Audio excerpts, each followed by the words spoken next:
Why do I run? It's a question I get asked all the time. Why am I always trying to push myself and strive for more? And there's a load of reasons why I've stayed so committed and consistent for so many years now. So I first started running at a pretty difficult time for everyone, which was at the start of lockdown. And I've always been used to training or working out. So for me, when none of that was available, I turned to running.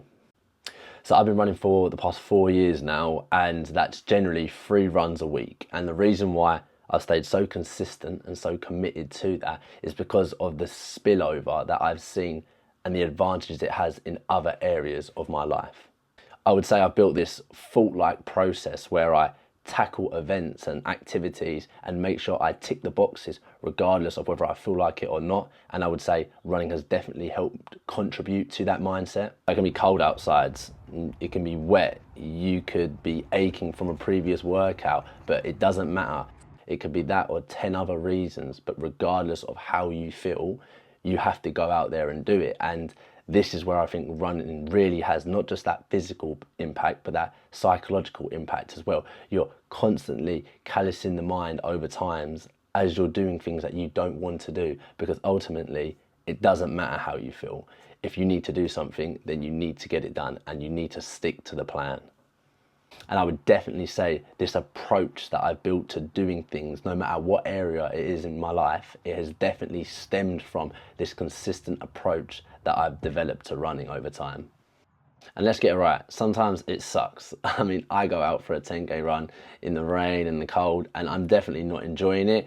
Your muscles can be aching from another exercise, and your body's telling you to stop. I get it. But these are the times you have to take control of your mind. You have to control those intrusive thoughts, those conflicting conversations you're having with yourself, because those are trying to push you off course. But to stay on track, to stay on the right path, you know what you need to do, you know how to do it, but sometimes you just don't feel like doing it. Don't negotiate with yourself. When you know you need to get something done, then just do it.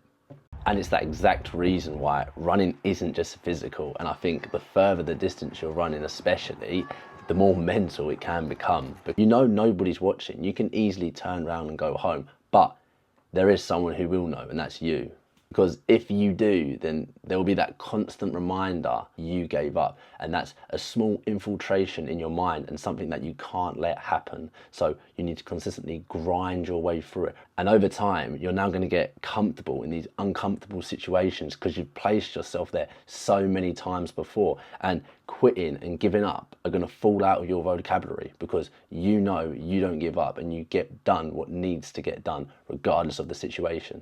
And like I mentioned earlier, you're going to see this spill into other areas of your life. You're going to be more committed to work, more committed to your relationships. You're going to be really focused on what you need to do and blocking out the noise and those external factors. And I genuinely think, and it might sound far-fetched, but this can stem from running. This can be that one starting point which has a positive impact in all other areas of your life. And those are the reasons why I started running 4 years ago and why I've been so committed ever since.